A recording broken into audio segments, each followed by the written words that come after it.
Hello guys, welcome to मैं पूजा official. तो आज का नतून ब्लग दिए चले एसेছি। आज के আমার দাদুর বাৎসরিক। দাদু আজকে 2 বছর মারা গেল, তাই আজকে তার কাজ।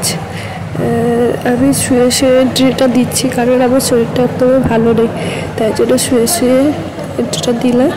তো আজকে সারাদিন কী হয় না হয় সব কিছু তোমাদের সাথে শেয়ার করব। আমার 2 পিসমণি অনেকজন আসবেন বাড়িতে।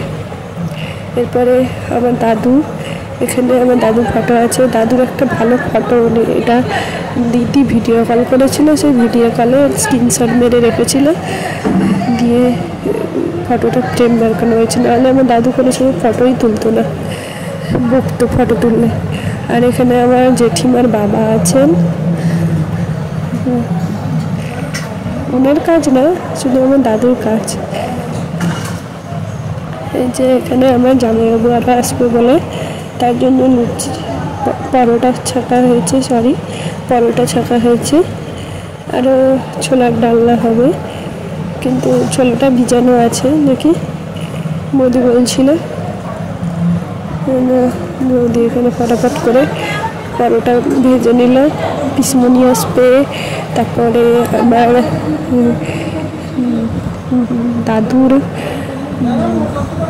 ভাগ্নি বউ আসবে, সব আসবে, তো সেই জন্য তাদের জন্য টিফিন করে রাখা হচ্ছে আর কি। আসলে আমার ভয়েসটা দেওয়া প্রচুর কষ্ট হচ্ছে, কারণ আমার কথা বলতেও ভীষণ প্রবলেম হচ্ছে।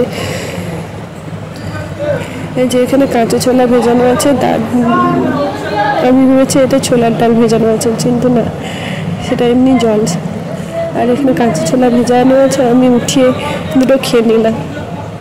এটা জেঠু কাজ করবে, তো সেই জন্য খালি পেটে আছে, ওনার জন্য কাঁচা ছোলা আছে, তার মধ্যে থেকে আমি একটু খেয়েও নিলাম।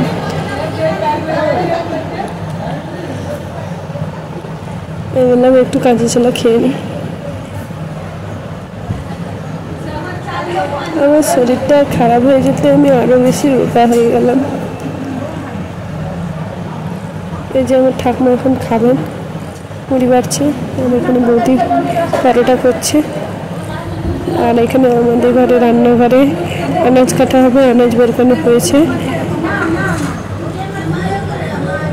মা বটিটা তেমনি সোজা করে রেখে দিয়ে চলে গেছে, আর বটিটা নামায়নি, পায়ে লাগলে কী হবে। এই যে আমার মা জল নিয়ে এসছে, আনাজ টানাজ কাটবে। আর এখানে ঠাকুর ঘরে পুজো হচ্ছে, জেঠিমা রান্না করবেন আর জেঠু পুজো করছেন। আর পিসমণি আরও আসবে, তো তাই জন্য ফোন করে কথা বলছেন জেঠিমা। আর এখানে আমি আলু ছাড়াতে বসে গেছি, আলু ছাড়াচ্ছি।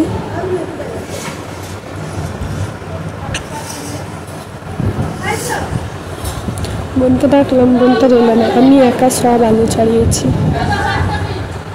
এতগুলো আলু ছাড়িয়েছি, এগুলো পটল ঝোলে দেওয়া হবে। আজকে আমাদের এখানে নিরামিষও হবে, আইস হবে, কারণ আমার পিসিমণি বিধবা মানুষ, তো সেই জন্য তার জন্য নিরামিষ হবে, আর বাকি সবার জন্য আইস হবে, মানে মাছ। এই যে আমার বড় পিসিমণি চলে এসছে।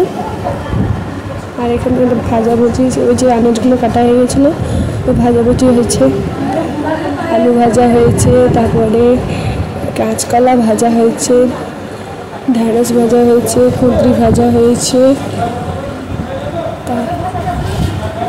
তারপরে হয়েছিল আলু পটলটা ভেজে রাখা হয়েছিল, চচ্চড়ি হয়েছিল, আরও কিছু রান্না চলছিল। এই যে এখানে আমার দাদুর কাজ চলছে, এখানে আমার দাদুর কাজ চলছে। এই যে আমি এখন স্নান টান করে চলে এসেছি। শরীরটা খারাপ হয়েছিল বলে আমি চুলের আঁচড়াতেও পারিনি, তাই জট হয়ে গেছিল। ওই জটগুলো ছাড়াতে আমার হালত খারাপ হয়ে গেছে। আসলে শরীরটা ভীষণই খারাপ ছিল, তাই আর চুল টুল বাঁধতেও পারিনি, চুলটাকে ছাড়ানোও হয়নি, সেই জন্য চুলটা জট হয়ে গেছে। এবার শুধু আমি একটা টিপ করে নিয়েছি, মাথাটা একটু বেঁধে নিয়েছি। আর এখানে আমার পিসিমণি, ছোট পিসিমণি এসছে বলে অনেকদিন পরে এসছে। আজকে দাদুর বছর খেতে এসছে, সেই জন্য সবাই শাঁখ বাজাচ্ছিল। এই যে এখানে খাওয়া দাওয়া শুরু হয়ে গেছে, লোক খেতে এসছেন। আমার বাপি খেতে বসে গেল, আমাকেও খেতে বলেছিল, কিন্তু আমি তখনই পরোটা খেয়েছিলাম বলে আর আমি একটু দেরি করে খেয়েছি। পিসিমণি আরও খেতে দিচ্ছিল, পিসিমণি দিদি সবাই খেতে দিচ্ছিল। আর ওই যে নাইটিটা পরে আছেন উনি আমার মাসি হয়, মাসি মানে আমার জেঠুমণির বোন। তো আমি খাওয়া দাওয়া করে শেষ করে শুয়ে পড়েছি, অন্ধকারে লাইট জ্বালাতে পারিনি।